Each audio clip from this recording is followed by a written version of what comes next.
Good morning students, कैसे हैं आप लोग। बच्चों, आज के वीडियो में हम कक्षा 10 अध्याय 2 विषय विज्ञान अम्ल क्षारक एवं लवण के विषय में पढ़ते हैं। तो लेट्स स्टार्ट। तो सबसे पहले देखिए अम्ल क्या होते हैं। तो दैनिक जीवन में भी हम कई अम्लों का प्रयोग करते हैं, जैसे नींबू है, इमली है। जो भी खट्टी चीज़ें होती हैं वो अम्ल कहलाती है।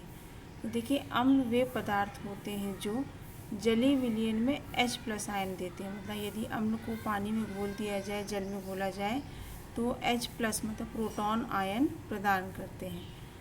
और ये स्वाद में खट्टे होते हैं। इनका स्वाद जो होता है खट्टा होता है, जैसे नींबू का रस, आंवला, संतरा, इमली, ये सब खट्टे होते हैं। सिरका है। तीसरा है कि ये नीले लिटमस पत्र को लाल कर देते हैं। अब ये लिटमस पत्र क्या होता है? लिटमस पत्र दो प्रकार का होता है, एक होता है लाल और नीला।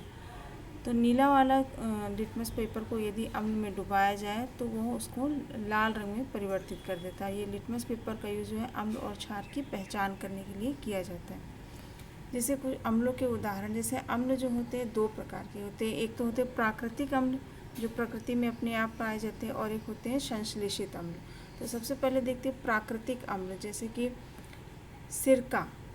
सिरका नॉर्मली सभी के घरों में यूज़ होता है। तो इससे प्राप्त होने वाले अम्ल का नाम होता है एसिटिक अम्ल। दूसरा है लैक्टिक अम्ल। लैक्टिक अम्ल का स्रोत क्या होता है? दही। ये सारे प्राकृतिक अम्ल हैं जो प्रकृति में अपने आप पाए जाते हैं। सिट्रिक अम्ल संतरे में पाया जाता है। सिट्रिक अम्ल नींबू में भी पाया जाता है।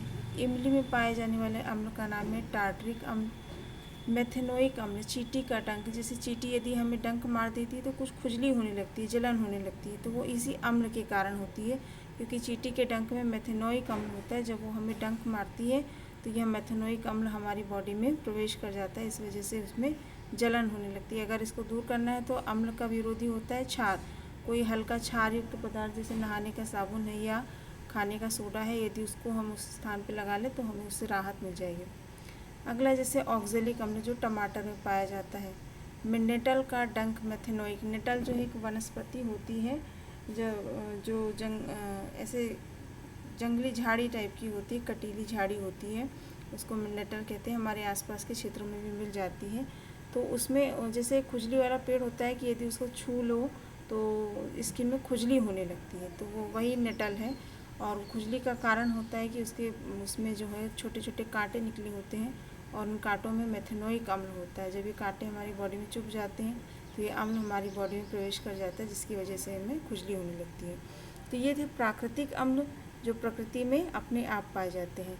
अब दूसरा आता है संश्लेषित अम्ल। संश्लेषित अम्ल मतलब ऐसे अम्ल जो प्रयोगशाला में बनाए जाते हैं, जैसे कि सल्फ्यूरिक अम्ल H2SO4, हाइड्रोक्लोरिक अम्ल HCl, नाइट्रिक अम्ल HNO। तो देखिए सभी में हाइड्रोजन है, इसमें 2 प्रोटॉन है। यदि इसको जल में घोलेंगे तो 2 H+ आयन मिलेंगे, इसको जल में घोलेंगे तो 1 H+ आयन मिलेगा, इसको जल में घोलेंगे तो 1 H+ आयन मिलेगा।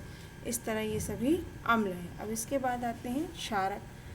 अब देखिए क्षारक क्या होते हैं। क्षारक वे पदार्थ होते हैं जो जलीय विलयन में घुलने में OH- आयन देते हैं, मतलब हाइड्रोक्सिल माइनस देते हैं। अम्ल जो है H+ आयन देते हैं, जबकि क्षारक OH- आयन देते हैं। ये स्वाद में कड़वे होते हैं। अम्ल खट्टे होते हैं, स्वाद कड़वे, क्षारक कड़वे होते हैं।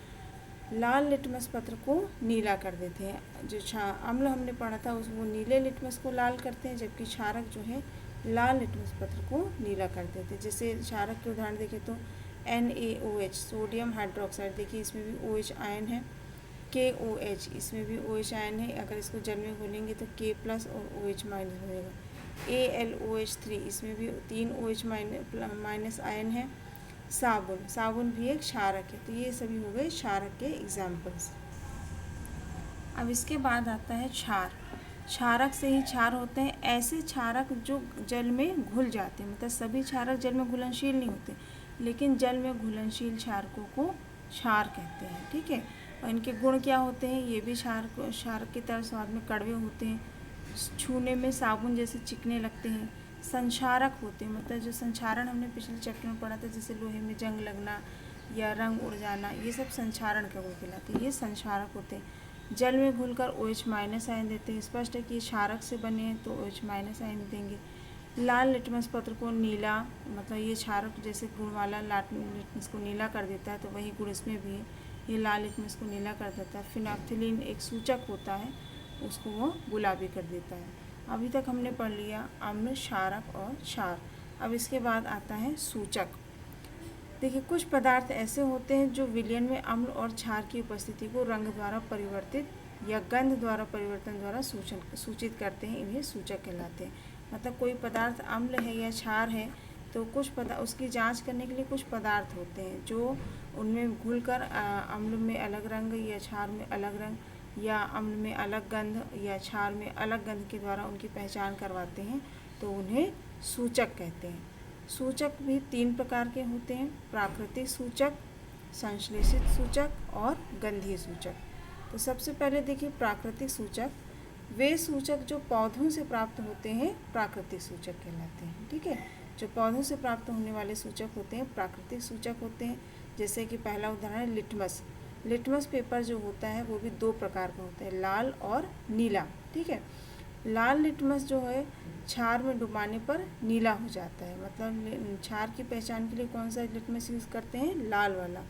और नीले लिटमस पत्र को अम्ल में डुबाने पर वह लाल हो जाता है, मतलब अम्लों की पहचान करने के लिए नीले लिटमस का उपयोग किया जाता है। यदि हमारे पास कोई पदार्थ है अम्ल है या क्षार, इसको पता करने के लिए यदि लाल लिटमस को, मान लीजिए वो पदार्थ अम्ल है, तो उसमें यदि लाल लिटमस डुबाते हैं तो उस पर कोई असर नहीं होगा, लेकिन यदि नीला लिटमस डुबाएंगे तो तुरंत जो है लाल हो जाएगा, जिससे पता चल जाएगा कि दिया गया पदार्थ हमारे पास अम्ल है। अब क्योंकि हम प्राकृतिक सूचक पढ़ रहे हैं, तो हमने पढ़ा था कि ऐसे सूचक जो पौधों से प्राप्त होते हैं, तो ये जो लिटमस है वो भी प्राकृतिक है, ये भी पौधे से प्राप्त होता है। कौन से पौधे से? ये थैलाफाइटा समूह के लाइकेन पौधे से लिटमस प्राप्त होता है। ठीक है, एग्जाम में यदि प्रश्न आता है कि लिटमस पत्र कहाँ से प्राप्त होता है या लिटमस पेपर कहाँ से प्राप्त होता है, तो लिटमस पेपर थैलाफाइटा समूह के लाइकेन नामक पौधे से प्राप्त होता है। अब दूसरा प्राकृतिक सूचक है जैसे हल्दी। जैसे यदि किसी कपड़े में हल्दी लग जाए और इस पर साबुन लगा दिया जाए तो हल्दी का रंग कैसा हो जाता है? लाल हो जाता है। तो हल्दी भी एक सूचक का कार्य करती है।